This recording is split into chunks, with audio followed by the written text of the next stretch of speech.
So when I first saw The Brutalist in the theater, I really liked it. I think it was one of the best movies of 2024. And so right when I got home, as soon as I could, I pre-ordered the 4K Blu-ray on Amazon, and it just came in. So this is the box. It's just a cardboard slip case. And then this is the other side. One interesting thing about this box is that the disc actually slides out of the left side, whereas I feel like with all the other boxes I've had, it comes out from the right side. So that's an interesting little detail. And as for the transfer, I have some notes on that. So this disc it's a 4K transfer coming from a 6K scan of a 35 millimeter VistaVision film negative. So it's a pretty faithful transfer. And the audio is a DTS master of 5.1, so no Atmos or anything. And then this is the fold-out case inside. So you just get one disc, which is fine because I never used the Blu-ray disc anyway, so you just get the 4K. And in this compartment, you get these postcards. So these are actually like architectural sketches, and you get a lot of these. There's maybe like 10 postcards that you get. And that's it though. There's no like other booklet or anything in here.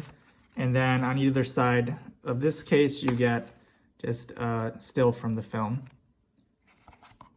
So going on to the picture quality, I have some notes written down. Overall, I think they just tried their best to be faithful to the original look of the film, which I like. So I have some words written down to describe it. Naturalistic, analog, filmic, muted, unprocessed, and even warm.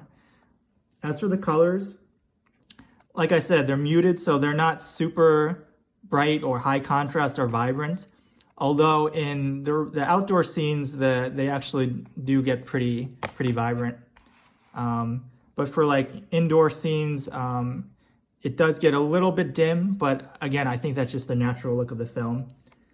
One thing I noticed is in a lot of the scenes, there's a very slight green tint, which I did not remember when I watched it in the theater, but I think, again, that's just the natural look. And I said it's unprocessed, and so obviously you're gonna see film grain, but they even went beyond that, and in a lot of the frames, you'll see like very small white speckles, like dust or whatever. So obviously they could have cleaned that up digitally, but they chose to leave that in, I think intentionally.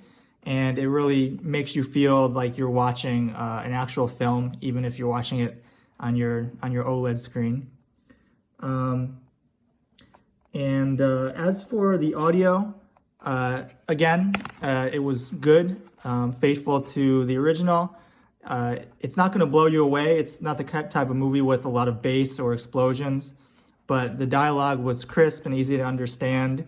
And for the times when the soundtrack did kick in with like the horns and stuff, it did, at least on my system, it sounded pretty good and it got loud enough.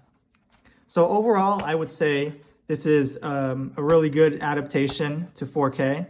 And, you know, it's not the type of film that you're going to choose to showcase your 4K collection probably. But for what it is, it's really good. And I would give this like a 7.5 out of 10.